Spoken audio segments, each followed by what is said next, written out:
This session is catching malware en masse, DNS and IP style. And our speakers are Dia Majoub, Thibault Ray, and Andre Tong. There you go. Thanks, Chris. Check. Okay. So good afternoon, everyone. It's a real pleasure to be here and share with you our research, which is about catching malware en masse, DNS and IP style. My name is Dia Majoub. I'm Senior Security Researcher at OpenDNS. And that's Thibault Ray, our great expert in data visualization, and then Andre Tunk, our manager of the network operations. Without further ado, let's look at the agenda of today. So what we have is an overview of the OpenDNS's worldwide network, and then we'll dive directly into the bulk of the talk, which is about catching malware from a DNS perspective, but also from an IP infrastructure perspective. And then we'll have different visualizations to support our cases. And we'll conclude with some observations. So this is our OpenDNS's worldwide presence. We have 22 data centers across 4 continents. And it allows us to see a lot of traffic, mainly DNS of 2 types, recursive and authoritative. So now let's get into the main part about DNS. Before that, let's lay some foundations. So this slide here shares with you the current crimeware ecosystem, mainly for mass malware or commodity malware. It's mainly composed of 4 components. At the top, you have the first stage of infection. You usually visit like a compromised site or a site delivering some malicious ads. And then you are redirected to an exploit kit domain. That domain will scan your machine with some scripts. And if it finds any vulnerabilities in your browser or plugins, it's going to drop a malware piece. And then the malware piece will try to phone back to some CNC domains. In this case, these CNC domains, they live on a proxy network that we dubbed the ZBot proxy network. That's kind of the main bulk of the study today. This one is actually a fast flux botnet, and the domains hosted on it have a typical TTL of 150 seconds. Let's look at the investigation process here. So as we said, we focus on the ZBot fast flux proxy network. We monitor it using 2 methods. One is Hadoop-based, and the other one is using our streaming DNS traffic. And with that, we can identify the malware that is phoning back to these CNCs. And then after that, we did some digging, and we found a pony panel, like another piece of malware hosted on one of these domains. And finally, we'll share some stats about the botnet, the clients, and the malware using it. So what is fast flux? Most of you, I'm sure, know about it. It's a domain that maps to a lot of IPs scattered geographically, or it's a single domain, or it's a domain resolving to a single IP with a very low TTL. Now, how about the fast flux proxy network? The slide here kind of shows what it's about. You have on one side the back-end CNCs, and then on the other side the targets or the machines you are infecting or you want to infect. And then in the middle sits a cloud of infected bots serving as a proxy network where the communication between the targets back to the CNCs has to go through. So in this case, if the infection chain succeeds, then the infected machine, the malware on it, will try to phone back to these CNCs either to announce its status or to ask for extra configs or binaries or any other information. On the other hand, the CNCs, if they want to push extra payload, they will go through the proxy by pushing the binaries on the bots, and then from there they can get to the targets. In this case, the proxy network we're interested in is the one hosted on this pool of ZBot IPs, and the domains have a TTL of 150 seconds, like we said. There was another proxy network we studied like in the past, which was the Kilios. It was also fast flux with a TTL of 0 seconds. Now let's take a quick look at the Zeus crimeware scene.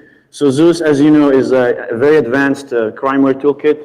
It allows you to build like a variety of malware streams given like inputs. And the input is typically a configuration file that has a variety of information, typically the config file, the config URLs for extra configuration files, the binary URLs for extra payload, and also the drop zone URLs if you want to exfiltrate data or announce something. And then you have web injects. These web injects are important because Zeus is mainly a banking Trojan, and it tries to intercept the traffic between like the browser of a client and the bank, let's say the banking website, and it introduces like extra scripts or HTML to ask you for extra information like the PIN number. And then you have a builder that takes that input and generates the binary. On the other end, you have the bad actor. He controls his botnet, and he can visualize the status, the health, the evolution, all kinds of information through a web-based control panel. Zeus has been extensively studied over the years by malware analysts and security experts, and this is kind of a timeline of the variants we know of between 2006 and 2013, thanks to a friend. I hope he's in the audience. The other thing we have to know is that Zeus, the malware, it needs to phone back to CNCs, like we said. And these CNC domains are mainly hosted on three types of infrastructures. So either compromised sites, bulletproof hosting, or fastflex botnets. We're talking today about the fastflex botnet piece. The other thing is that these domains, they will serve three types of URLs: config file URLs, binary file URLs, or drop zone URLs. Okay, so now let's talk about the methods we use to catch these. So one is using Hadoop, and the other one is using streaming authoritative DNS, provided you have certain filtering heuristics and a pool of IPs you're looking for. So the Hadoop-based method basically takes like a timeline or a set of data that covers a certain time period. And then what you do, you extract the domains that are fast-flexy with a TTL of 150 seconds. And then after that, you take the domain and IPs and you build a bipartite graph. And then from that, you extract the largest connected component. And then with that, you have the domains and IPs living in that connected component. You add the IPs to the pool of IPs that will serve you later. The streaming-based method uses the authoritative DNS stream. This is the one that we have. And it's faster, way faster than batch processing using Hadoop. But for that, you'll have to have your own heuristics. And you also have to have a seed of IPs. So for that, you start with a seed of ZBot CNC domains. You keep harvesting their IPs. And then as the stream goes by in real time, you grab any entry that has an IP that is in the pool of ZBot IPs or whose name server is also in there. Because usually the name servers and the domains are hosted on this kind of proxy network. So these methods are relatively easy to implement, but then we can go further by visualizing this with a nice 3D engine that we proposed yesterday. Thank you, Dia. Check. So as Dia explained, there are two different techniques, to extract graph data. So we can extract ZBot CNC domains with their IPs. And now I would like to propose a way to visualize it. So let's take a look at the workflow first. We're going to take the source data, which are the logs, and we're going to convert it with our own Python library. Then we're going to visualize it. And finally, we can manipulate it a little bit. So it's very simple. The semantic net library, sorry. First, we import the library. It's in Python. We create a graph. We can add a couple nodes, couple edges, and then we can save the data set. Super simple. So that gives you the equivalent of the diagram you have on the right. So if we do that with the extracted data with the detection methods that DS proposed, we obtain something like this. So as you can see here, you see the Zeus CNC domains in red and the IPs in blue. And so you can see all the different clusters and what's been used over time with a period of 3 months. Now, finally, I can play the animation on the timeline, and you can see the evolution. So on the bottom left, you have the date, see the evolution. So three things that you can actually notice here. We have a growing pool of IPs and domains, and the IPs keep getting recycled all the time. And then you can see that the domains are hopping from IP to IP constantly. So yes, this is very nice animation, and the way we did that is when we extracted the log, we monitored the domains and their IPs, and also the first time we actually saw them, when the timestamps, and we created a timeline of events that we can actually play in the data visualization engine. All right, thank you, Thibaut. So the next step is to look at the results here. Once we discover these domains with the methods we introduced, we were interested in seeing how were these domains used. Were they just simple things or some advanced malware? So in this slide, we show that there are Zeus variants CNCing back to these domains. And these domains were serving the three types of URLs. So we have generic Zeus, Citadel, Kins, and Ice9. On the other end, you have like ASPROX type beaconing traffic, but also some phishing URLs use some of these domains, and some miscellaneous cases we'll cover. So this is just for your reference. I hope you can see it. If not, you can check the slides later or the white paper. But this is generic Zeus phoning back to those fast flux CNC domains. We also have Citadel examples. A few were used by KINS and ICE9. But then also we had some phishing URLs being served by these fast flux domains. And then we also saw a lot of ASPROX beaconing traffic. ASPROX is a botnet used mainly for click fraud. So maybe that's not very clear, but you can check it on the slides later. And then an interesting case was this DDoS bot, Madness Pro. So it was using one of these domains and it was announcing itself. Here we can see that it's announcing the operating system it's running. Then a few other examples of downloading binaries and configs from some of these fast flux domains. Now we did some more research and we found that one of these domains was also hosting a pony panel. What is pony? I'm sure a lot of you know about it. It's an info stealer. It mainly steals like FTP client passwords and applications running on Windows, and it's delivered via exploit kits or spam email. This is how it's advertised on hacking forums, and this is how it's detected by AV vendors. Now, if we dig deeper into the content of the website, we found some interesting things. Some of them is that there's a passwords module where you have the list of all of the applications for which they want to steal the passwords. And then we also see that the character set is Cyrillic and the time zone is Moscow. So this is an indication of either the writer or the users are from that time zone. Again, for reference, some of the modules that we found on the panel. And then this is the list of the applications, mainly of FTP clients for which they try to steal passwords from. And then the database schema you can see in one of the files. And then what we did further is that we searched for key terms we found on the panel on Google and trying to find if we have any other similar sites having the same structure. Interestingly, one of them had the same structure, and it was hosting another piece of malware. In this case, it was an Andromeda botnet malware piece. And then this is another list of panels we found. Now, let's look at some stats about this fast flux proxy network. So the domains, taking a sample of around 900 plus domains, we saw that it was mainly using .ru and .su. .com also comes third. And if we looked at the IPs that are at the basis of the proxy network, we saw that the lion's share was in Russia and Ukraine. On the other end, if we wanted to look at the clients looking up these domains during 24 hours, like DNS lookups, they were mainly in the United States. Now, you might think this is because the bad actors are targeting North American machines, because that's where you'll find like banking information and things like that. But maybe it's also because OpenDNS's traffic is mainly North American. And then finally, what we did is we took a sample of these CNC domains, and then we tried to see what kind of malware is phoning back to them.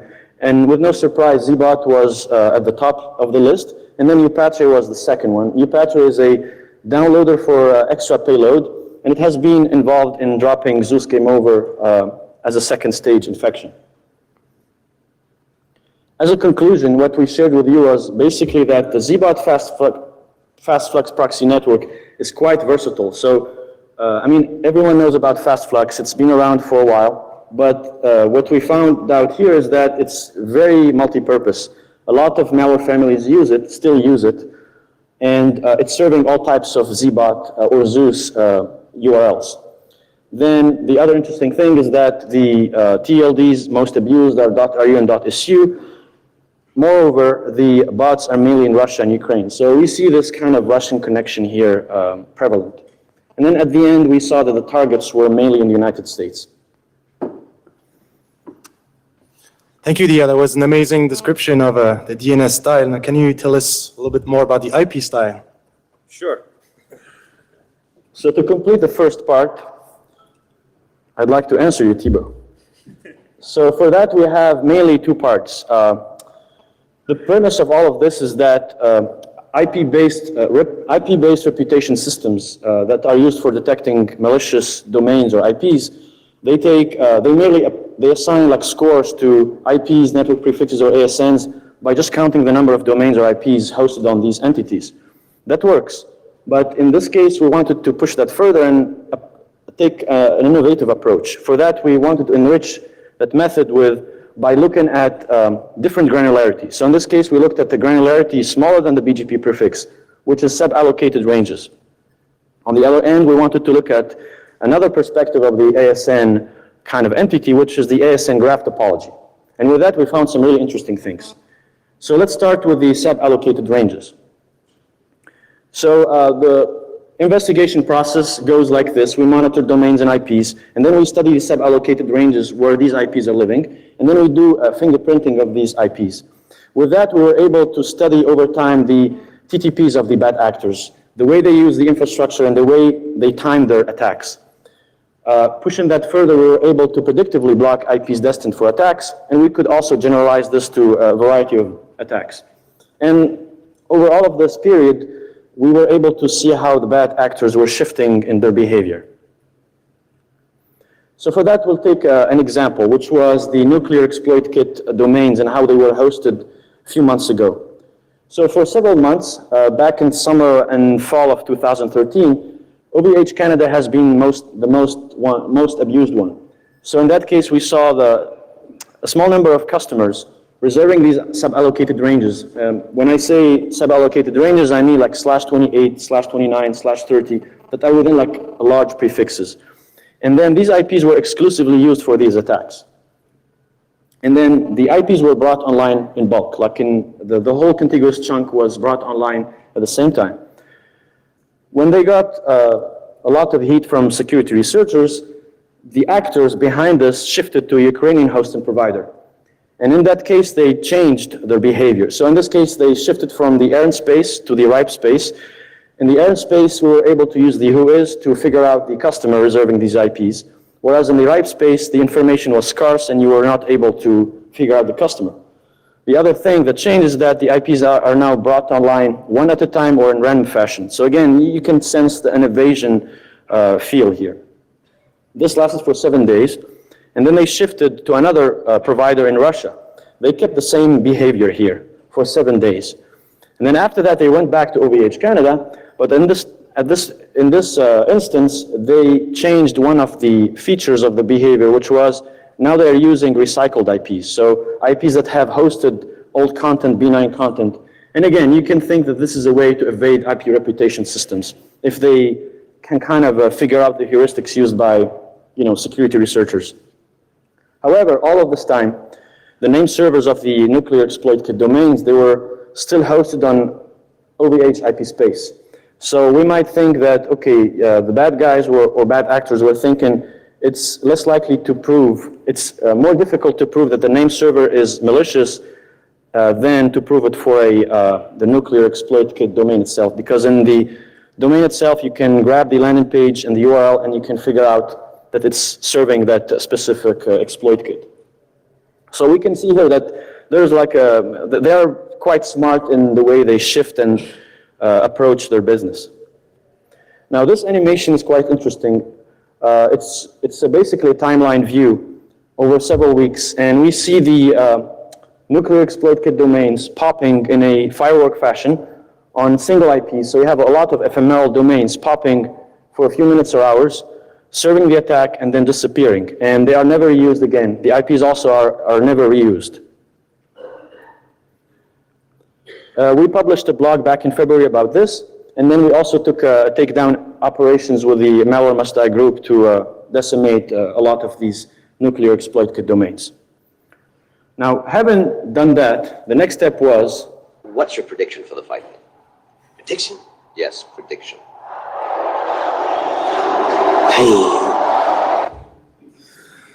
All right, so yeah, I believe Mr. T when he says pain, because we wanted to inflict pain on these bad actors, at least from our perspective. So for that, I'll share with you the way we did it. So it started with investigation. We took, again, like OVH's case, and in this table, we see monitoring of the ranges reserved by a small set of these suspicious customers, and we are able to see that, for example, in December, 28 ranges were reserved, like those small slashes, as we said, like 28, 29, and then within which there were 136 IPs. 63% of them were used for malicious purposes. The next month it was 41%, and then in February it was surprisingly very high, like 92% of the reserved IPs were used for malicious purposes. And then in March it was around 59%. So the point we're trying to make here is that this comes with, it's not a coincidence that these are heavily used for malicious purposes. There are these actors behind the scenes reserving these IPs, abusing certain large hosting providers, and delivering these attacks.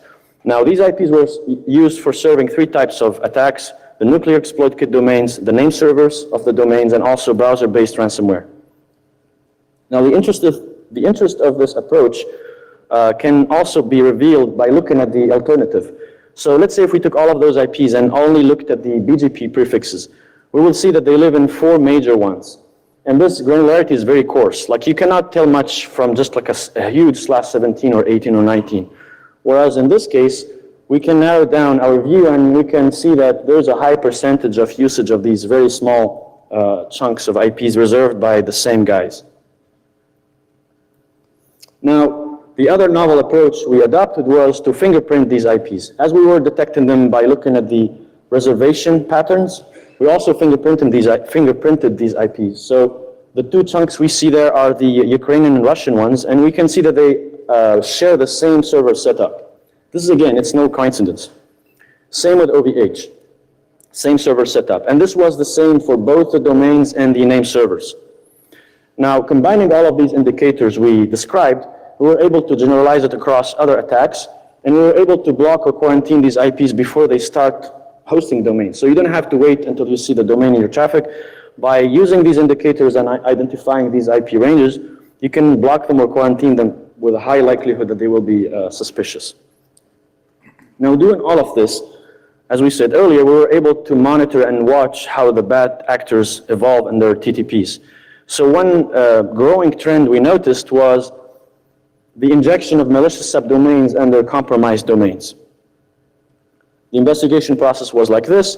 So we detected these domains, injected under compromised domains, and then we collected the subdomains, the domains, and the IPs. And then over time, we were able to kind of have a list of the top abused ASNs. But again, the ASN is quite coarse in granularity. We wanted to have a finer view. So for that, we looked at the hosting providers, like the small scale ones. And with that, we were able to have a good picture of how the bad guys evolve. These IPs were serving mainly exploit kits, and GoDaddy was the main kind of abused provider here. And ZBot variants were dropped when the infection succeeds. So this is the list of the top abused ones. Unfortunately, OVH comes back as the most abused ones, taking a sample of these IPs with no surprise. And we saw ASNs across both ARIN and RIPE. So it's not exclusive to Europe or North America. Now, this table here kind of summarizes the behavior we observed. And I like this one because it gives us a nice evolution. So on the before, that's basically for several months, and now is the current state. So they used to abuse a lot of CCTLDs, like they registered domains through rogue or victim resellers or registrars, and they use them for the attacks. Nowadays, they still do that, but they also supplement it with injecting subdomains under compromised GoDaddy or other providers' domains. The other thing is, as we said, they use the IPs exclusively for the attacks. Nowadays, they use that, but they also recycle IPs, like old IPs, IPs that have hosted other benign content. And then third, they bring the IPs all at once. Previously, nowadays, they randomize things, so they bring them one at a time. So there's a lot of evasion and kind of shifting here. And then finally, they used to abuse OVH Canada. And as we mentioned, using the ARIN database, you were able to see the customers reserving these ranges. And it was kind of easy, I would say, relatively easy to predict the next IPs to deliver attacks. Whereas now they abuse OVH Europe, and as we said, RIPE is kind of scarce in details sometimes. And they are also abusing IPs in different countries, like across all of the European countries. So it's interesting to see how they kind of reacted well and trying to always stay a step ahead. Now, looking at the small abused or rogue hosting providers. This one came out, and it's described as a bulletproof hosting provider by Web of Trust. So this guy is a very small scale one, and usually they rent IP space from different upstream providers. So you'll see them like having IPs in Germany through Hetzner, Netherlands with LeaseWeb, maybe Canada or US with OVH, maybe United Kingdom with MyLock or some other British providers. This is another one in Russia serving the same type of attacks. This one is from Bulgaria. Unfortunately, the acute one, Electric Kitten, was also a victim. And that shows that even North American hosters are also, they are not immune to this type of abuse. A few others for your reference, you can check them out later. And then we took this a little bit further. We were interested in looking at these labels, like the subdomains. Is there like a pattern in the way they are injected?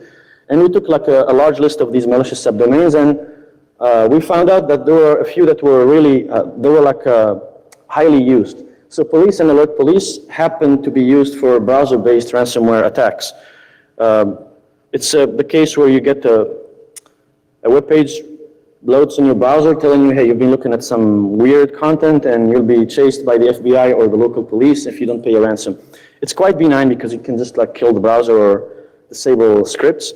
But we see that the theme here is police and alert police, and it's recurrent in a lot of these domains.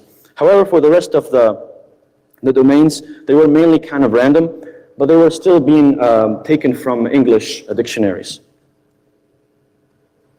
So what we shared with you now is the fine granularity, smaller than the BGP prefix. The other piece, as we mentioned earlier, was the ASN graph approach. And for that, we need to know about the internet first.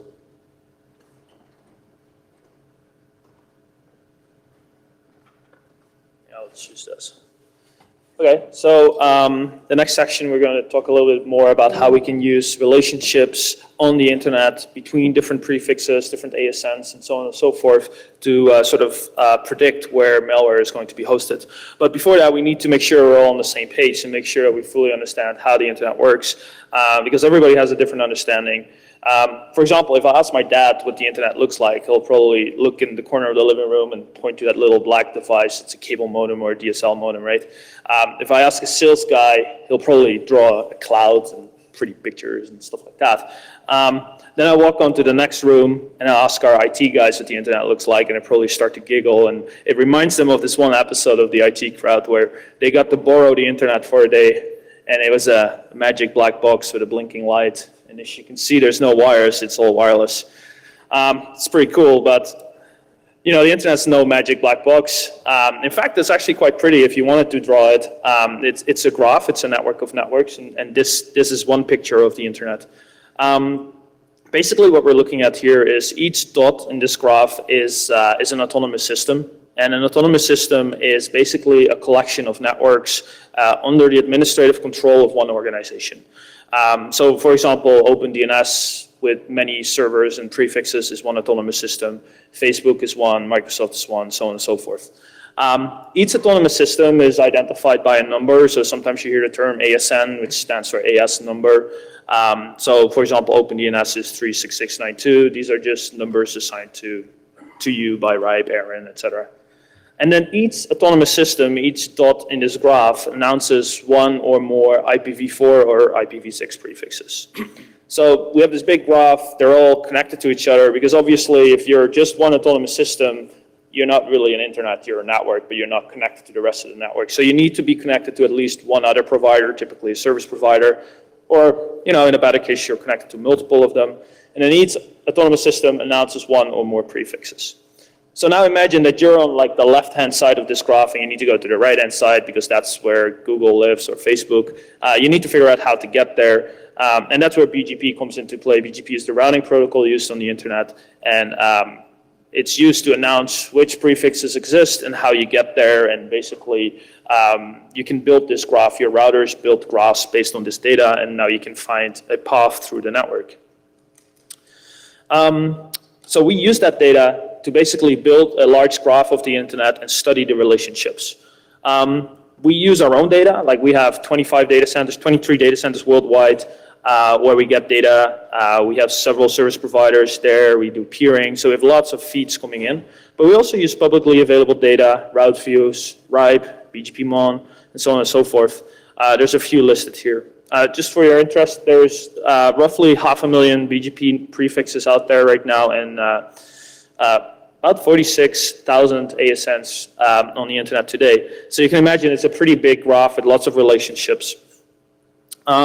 These are some of the websites, just for your reference, where you can find information about that. So let's take a look at how we build a graph. Basically, all we need to do is download this data somehow from the BGP data. If you export it, there's a tool, BGP dump, and basically you can see the output on the last line of this slide. I'm not going to go through it in detail, but the important parts are marked in red, where you can see the actual prefix, and then the second part is basically a sequence of numbers, which we call the ASPAF, which is basically one line in the graph. But you can infer all kinds of interesting data from this. So for example, the one on the right-hand side, 36692, is OpenDNS, is the originator of the actual prefix. So now you have the prefix to ASN mapping. You can also see that that number is connected to 2914, which provides it with internet access to the rest of the internet. 2914 represents NTT, so now I know, okay, OpenDNS probably buys transit connectivity from NTT. And there's a few other relationships that you can see from this image. But there's a lot of interesting data. You can see who owns what, who announces what, who's connected to who, and even business relationships. So the next step is to start using some of this graph data, and Thibaut is going to tell us about that. Thank you, Andre. So Andre just explained how we can extract, graph data from the BGP routing tables. So same concept here. We use the same library, and we can create our own graph in JSON format. Now, how do we visualize this? So right now we have converted data in JSON, right? This all represent like nodes and edges and connections. So it's very simple. We use some particle physics, and even if you're not good at math, don't run now, because it's very simple to understand. Essentially, every pair of nodes that's connected is going to attract each other, and every pair of nodes that is disconnected is going to repulse each other. So for the math nerds out there, you have like the formulas around here. So as you can see, you have the attractive force here and the repulsive force, and they all depend on the distance between the nodes. And then finally, you see that those formulas depend on the constant k that depends on the area divided by the number of nodes. In other words, the density. So it's like a lot of complicated words just to say that we can control the density of the layout with just a simple constant. This is how it looks like. At first, all the nodes are like in the same position. Place them. We can place them also in a random fashion. Doesn't really matter. Then we start running the physics. So as you can see, you have this kind of a explosion of data. So the process here has been slowed down just for the demonstration, right? But usually it goes much faster than that. So here you can see, this sort of layout that looks like a molecule or something, which makes complete sense because the force-directed layout, has been inspired by, forces like the electrical forces that happen, or like celestial bodies as well. It's not the same formulas because the model is way too complicated to implement on the CPU, but it's very inspired by that. Then after a couple of iterations, you can see that those nodes are vibrating. So that means the forces are becoming even, like usually the graph has reached the equilibrium state. So usually means that you have a visually pleasing layout. But we have one problem here, because this runs fine, on like a couple thousand nodes, but like the ASN network is really big. So to be able to do exactly the same thing, we have to use some parallelization. And to do that, libraries such as OpenCL, which is actually more like a specifications, but some of the implementations help us really divide the computation really well. So it just exposes a couple of work groups, work items, which can be seen as like core and threads on the GPU. And finally, it also exposes different kinds of memory. So global memory, local memory, and private memory. So essentially, the difference between those memories are the time to access them.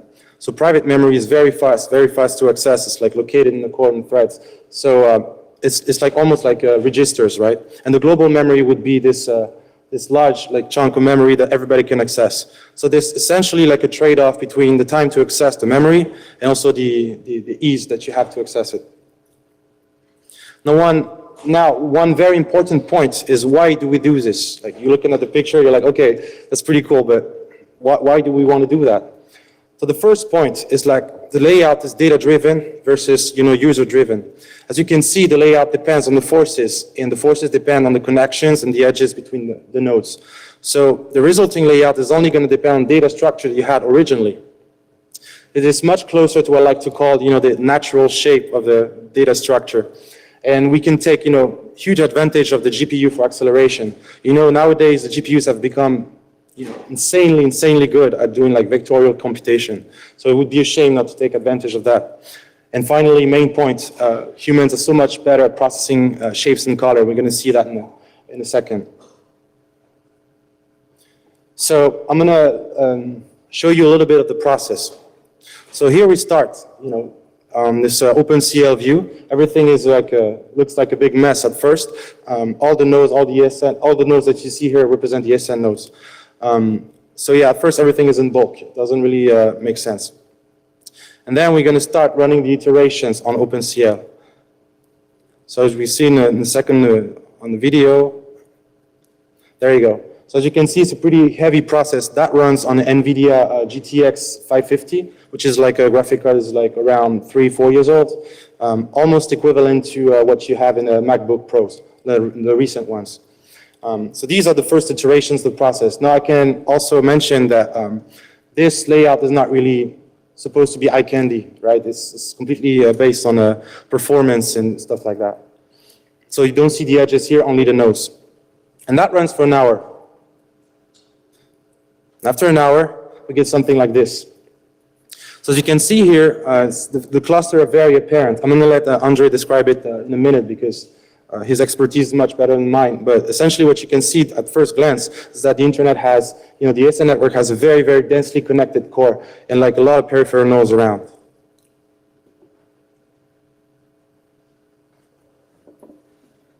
Yeah, so this is a really nice picture of the internet as a network geek. I like this. So one of the terms we often use in networking, sort of a loosely defined term, is tier 1, tier 2, tier 3, where tier 1 is sort of the core of the internet. There's only a dozen or so, and those are like level 3, NTT, AT&T. And then there's a larger number of tier 2s around there. Those are the larger regional networks, country telcos. Which you can see sort of, so the tier 1s are the really, really bright ones, and then the pink ones are sort of the tier 2s, and then the tier 3s are sort of the ones in yellow on the edge, and those are by far the majority of the autonomous systems are considered like that. But they can be really large as well. It can be Microsoft, Google, Facebook. They're all sitting on the edge of the network from a network perspective because they don't typically have any customers in terms of like network connectivity. This is another one, just same data, different visualization. You can very well see the tier 1s and then different clusters. Sometimes these clusters actually represent different countries. You can see that here as well. So talking about countries, this is a visualization of the internet in the Ukraine, where you can see that every network in the Ukraine is very reliant on only 1 or 2 providers here. If you would cut out that one provider, all of the country would be, or a significant number of networks in the country would be offline. And that's what we've seen over the last few years, I'd say. It started with the Arab Spring, where Egypt was taken offline by the government. That was only really easy because there's only like 4 major telcos in Egypt. And similarly, over the last year or so in Syria, where we've seen Syria just basically disappear for several hours, just because there's only one telco. You bring one telco, and all the other ASNs behind them will go down as well. So that's a really interesting things you can see from these pretty pictures. Okay, I'll let Dia talk about the next one. All right, thanks guys. So this was a very interesting perspective of the internet from a data visualization and also a network engineering perspective. But now, how can we use that for catching maliciousness? So for that, we introduced the concept of sibling peripheral ASNs, and we look for suspicious ones. And we'll share with you a case here we have. So the investigation process is monitoring domains and IPs. That's our starting point. And then we look at the IP ranges and fingerprint them, just to see how related they are. And then we also study the relationships between the ASNs from a graph topology perspective. With that, we are able to propose a detection model based on the ASN view. And then we will introduce a novel approach to relate ASNs together by just looking at the BGP outages, like the BGP announcement outages and bulk few together. So for this use case, we're looking at a stream of domains hosted on a large number of IPs, and they were delivering the Trojan downloader you see on the third bullet. And these domains, they were living on IPs on entire /23s and /24s, contiguous IPs. This is how it's described by some of the, detected by some of the AV vendors. And then what we did is we took a sample of these IPs, and then we fingerprinted them, and we saw that there were like two big clusters. Again, the same approach as the previous study. We have similar server setup. So again, this is no coincidence. These guys are setting these up in bulk beforehand to deliver these attacks. Now, the other thing we did is, in addition to the fingerprinting, we wanted to look at the structure of the graph. So for that, we introduced the concept of sibling peripheral nodes. Sibling in the sense they share the same upstream provider. So at the top, you see a bunch of ASNs. They are in red because they are hosting that malicious payload. And then the bottom one is the upstream provider. He's kind of the parent of these little kids. And then they depend on him to announce their prefixes. Peripheral because they have no downstream providers. That means no one relies on them to announce their prefixes. So they are kind of on the outskirts or the suburbs of the internet. Now we take a snapshot of such a structure from the Ukrainian-Russian IP space. And we see here we have a 10 sibling peripheral ASNs sharing two upstream providers. Both siblings, both children and parents are hosting some of the malicious payload. And then a month and a half later, we saw that the structure changed. So one of the upstream providers detached itself. It stopped announcing the prefixes of the kids. And then more of the kids started hosting the malicious payload. So the conclusion we came to, in fact, we observed this across other cases, but we just summarized this one for your attention. We saw a lot of these malicious domains being hosted on a lot of these IPs. These IPs were sharing the same fingerprint. They were in like contiguous chunks. And if you look at the entire structure, you see that they are living in these related ASNs. And more interestingly, some of these IPs that they were hosting the payload before any domain would start resolving to them. So you could just grab the payload by just doing like a curl on the IP slash the path. So again, as we said earlier, this is a setup in bulk and in advance, and it's no coincidence. Now let's look at the SPN concept from a data visualization perspective. Thank you, Dia. So yeah, I would like to give a visual approach of what the SPN concept is that Dia just proposed. So let's start with a very simple graph. It doesn't represent anything, it's just a random graph. So when we study graph topology, we're usually very interested in what we call the degree of the nodes. Degree is the number of connections. And then we can pretty much classify every node depending on its degree. So as you can see here, for example, I'm going to start with the blue node. Blue node is a sync node. It means it only has like incoming connections. And then you can see the green node, which is called a leaf. A leaf has only like one outgoing connection.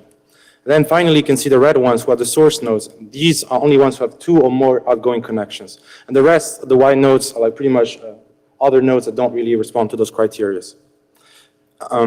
So when we apply, the SPN detection, this is what happens. So we start same graph, right? And then we're pretty much going to only keep the peripheral nodes. The peripheral nodes are the nodes that don't have any incoming connections. So they are like completely, as Dia said, on the outskirts of the graph. And then we only keep their parents. And that gives us, this SPN graph. So all the peripheral node with their siblings and their parents. So we can do exactly the same thing on the Ukrainian ASN network.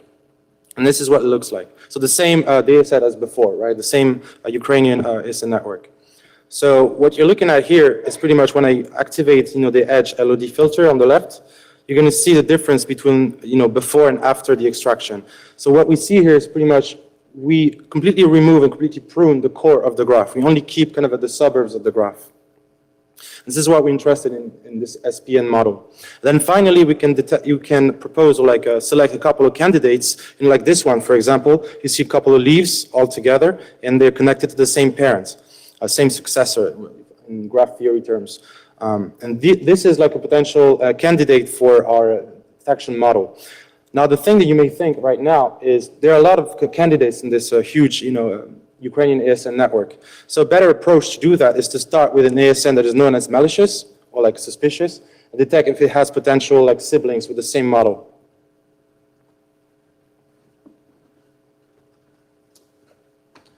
Cool. So why are we talking about all this? So just a summary of what Dia just said. So this was one of the, I guess, sort of sibling ASNs in the Ukraine.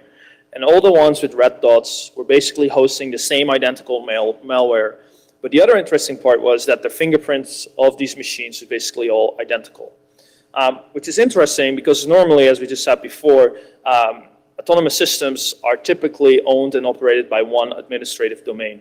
But looking at what we saw there, it's like, well, it seems like all these machines are owned and operated, or at least operated by the same entity, because they're almost identical, right? They came online at the same time, same malware, same fingerprints. That's weird, right? So we sort of made this presumption like, well, you know what? We think that these different machines or different ASNs are actually owned and operated by the same person, which is different than how we normally think, because, you know, how do we normally block malware or drop malware? So we look at the domain name, we look at an IP, we can look at a complete prefix, and sometimes we go even as far as just block a whole ASN. But we never really go further. It's like, well, maybe all these other ASNs are connected or somehow related as well. So we made that presumption or that hypothesis. Basically, we think that they're all basically, even though that they're different ASNs, we think they're all one ASN. And we figured, how can we prove that that's the case? And one way we're doing that is by looking at outages. Like if they're really living on the same infrastructure, if one ASN goes down, the other one must go down as well. So we tried to prove that. So to do that, we partnered with bgpmon.net, which has a database of BGP outages of the last 2 years. So we could fill in a prefix, an ASN, or even a country and say, show me all the outages. So how do they detect outages? Basically, there's two important BGP messages. Update messages basically says, I know a route to this prefix with this AS path. And then a withdrawal message is basically the same router saying, well, I know I just previously told you about this path, but I no longer have a path to this network, so don't send it to me. Then if you do this from hundreds of routers worldwide, correlate that, then you can think, okay, if I see a withdrawal message and an hour later everybody has an update message again, and you know that there was an outage for 1 hour, and you can know exactly when the begin and the end time was. So we used that data to basically try to figure out if there were indeed any overlapping outages. And indeed there were. So this is just a big matrix with lots of numbers that you probably can't even read. But you can see that the numbers are high. Basically what it shows is that all the ASNs and how many overlapping outages there were. And the number is high, which means there were a lot of overlapping outages. So let's just zoom into 2 of them, or 3. So this is the same graph again. The number on the right, 48,361, that's the upstream ASN. So if that one would go down, then we know that all the other ones must go down as well, because everybody's relying on that. But there were only a few overlapping outages with the actual upstream ASNs. All the other child ASNs had up to like 22 overlapping outages over the course of just 6 months. And it wasn't just like a 1-minute outage or so. No, this is sort of the same data. So you see that the ISP in the left column had no outage. And this is just for the month of July, where 2 different ASNs, both of the child ASNs, had like outages starting at like 9:30 or so, 497 minutes. And some of these outages were really, really long. But it's really rare to see autonomous systems, or different autonomous systems have overlapping outages to that extent. That's not normal.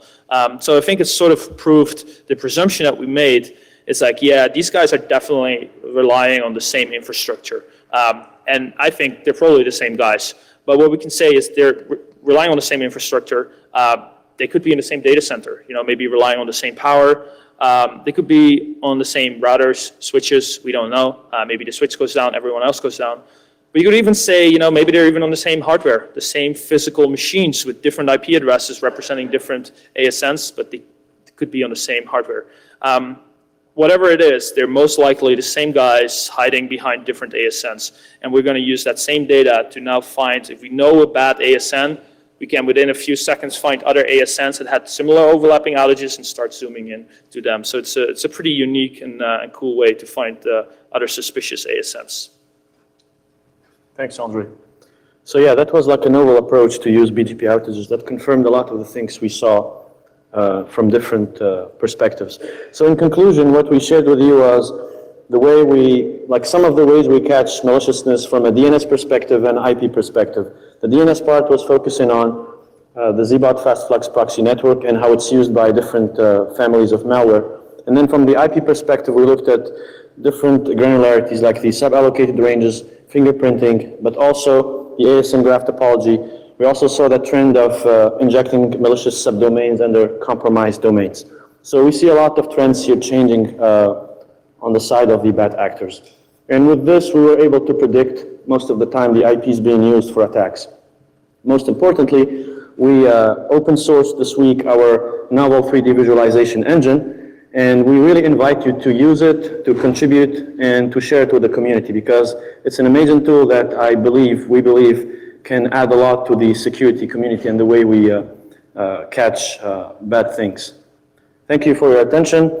These are some of our references, and follow us on Twitter if you want to keep in touch, and feel free to ask questions. Thanks again.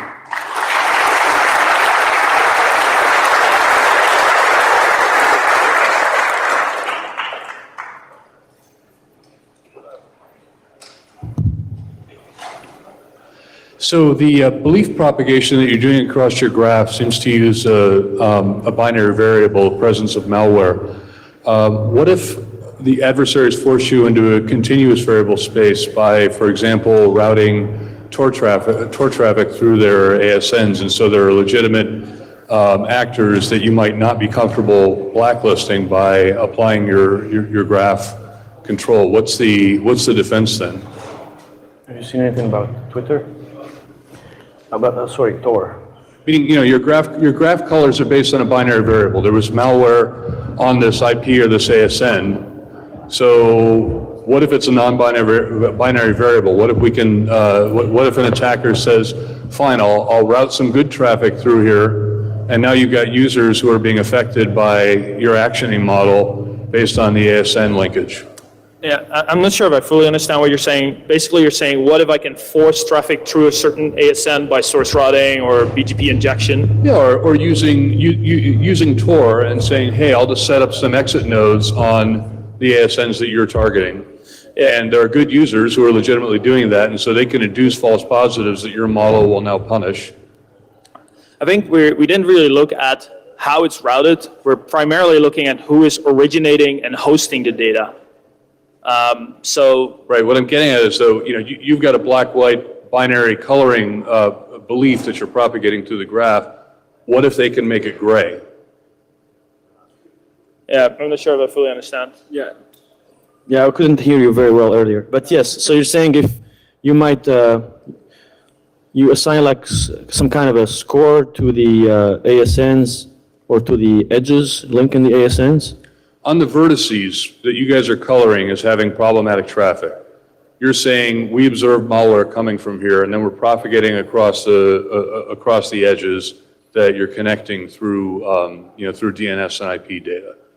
So the problem is that the belief, right, the observations that you're making about the presence of malware is a binary variable. Either there was malware or there wasn't malware. In the presence of malware, you propagate, punish, you push the belief through the graph.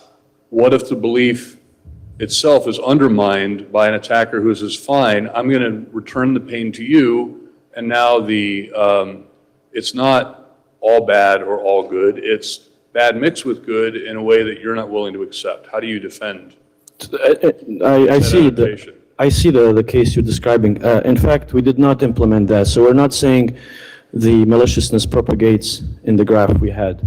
What we were doing is look at how they are related from either a upstream-downstream relationship or Right, from those are the edges, yeah. or from reservation perspective. So we were not saying that, okay, this ASN is hosting this much badness, how can we propagate that? It's like a PageRank thing, maybe.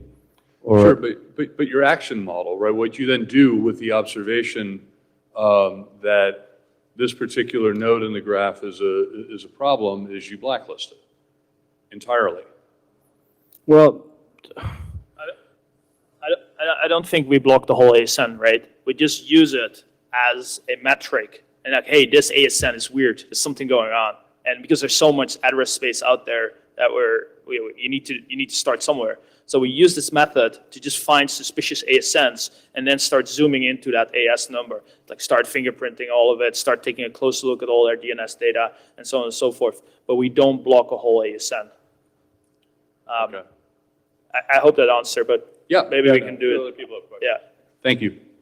You're welcome. Just to follow up quickly, in fact, what we did is that we used that intel to zoom. Let's say we identify a malicious one, and then from the relationships he has via the ASN topology or the BGP outage, we find some other candidates. Then we go down again to the BGP prefixes, and maybe we'll fingerprint the IPs within that range.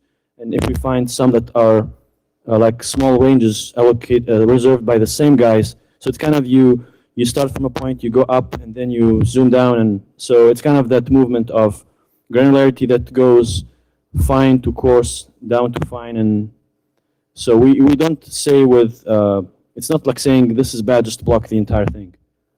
Sure. I'm just asserting that, you know, if I'm a bad guy and I want to hide and I can surround myself with innocence, I can prevent you from taking me out. The thing is, you'll still have to take actions to do your thing, so that action leaves traces. And somehow it will be out there. So the point we're making is that with these indicators, we're able to find a lot of these kind of traces that the bad actors leave. So it's like one way in the right direction, but like we showed, the TTPs change a lot and they shift strategies, and you just have to be up to speed with them to find out what's their next step. I hope that answers some of your questions. You're welcome. So you guys have, you're looking to provide this community and have us kind of collectively share information. Is the idea, or at least do you have a share space to share all the malicious IPs that we have found? Because like I block on average, permanently block over 1 million IPs, and just on a daily average, I block in between probably about 300 to 5,000 IPs, unique. The variance in their attacks is, you know, like I do login pages, brute force attacks, and also just general cross-site scripting, SQL injection. What I'm looking for a community, because this tool is actually very similar to what we do already, and it's actually more expansive and complementary. I'm looking for a community that is sharing this information, but as a community, not a proprietary, you guys came up with this list and that's, you know what's going on kind of thing. Like, just so the community could collectively share this information and share their observations to help other people make a collective decision, so we can help identify whether or not we really do have a bad guy. Or Yeah, I see your point. So we could take this offline, but the quick answer is we have a product that started as a research effort, what we call now Investigate. It used to be called SCRAF. And it's basically a front end to all of the analytics and intelligence we build using recursive and authoritative DNS traffic. And with that, you can also, you know, make queries for domains, IPs, ASNs, prefixes, and see which ones are blacklisted, which ones are identified with certain attacks.